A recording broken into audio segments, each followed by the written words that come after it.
Nako guys, low bat na naman tong battery ko.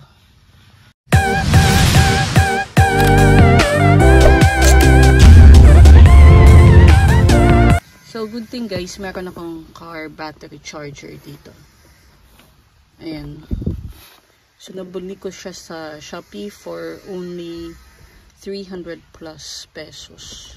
So titingnan natin kung gagana ba mamaya yung battery after natin ma-charge. So eto guys yung laman ng box.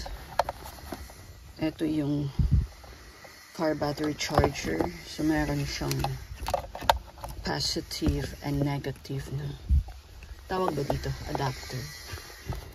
And eto yung plug.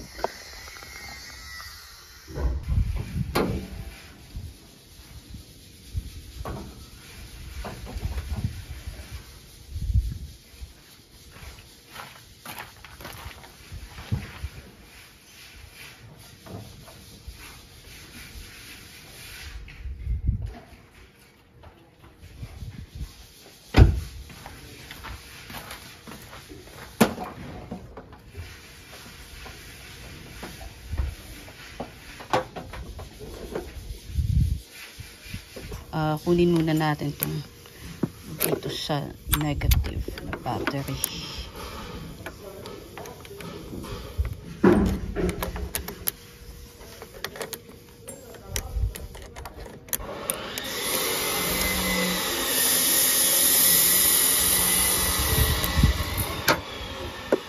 Narinig nyo guys, medyo maingay. Andito ako sa construction site. So, ayan.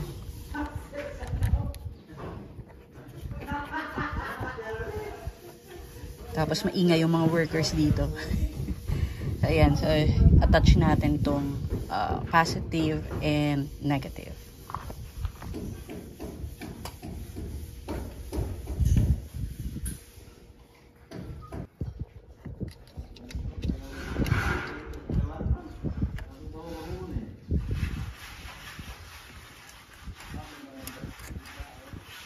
So yun guys, nakasaksak na yung car battery charger natin. Ewan ko nakikita nyo ba? 37 degrees Celsius yung temperature ngayon. 12.5 volts and 6.4. What is A? So 38 nang init na guys. So, ngayon gagawin natin, dahil wala nga tayong battery. Press natin itong repair. Ayan. Nakikita nyo, nag-repair na siya. So, iwan muna natin to for at least 3 hours and balikan natin maya-maya. And tingnan natin kung yung sasakyan mamaya. Aandar na ba siya? Ewan ko kung narinig niyo yung fan. Ayan. So, meaning, gumagana na tong car battery charger natin. One eternity later. So, unplug na natin to guys. Kunin na natin tong mga, clamps ba tawag dito. Tapos, balik na natin yung screw na kinuha natin dito kanina. Naku, masayahin yung mga tao dito sa paligid ko. Higpitan lang natin.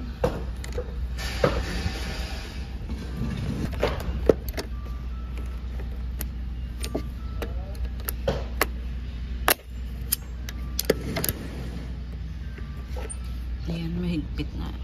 So yan guys, this is the moment of truth after 3 hours. Try natin uli.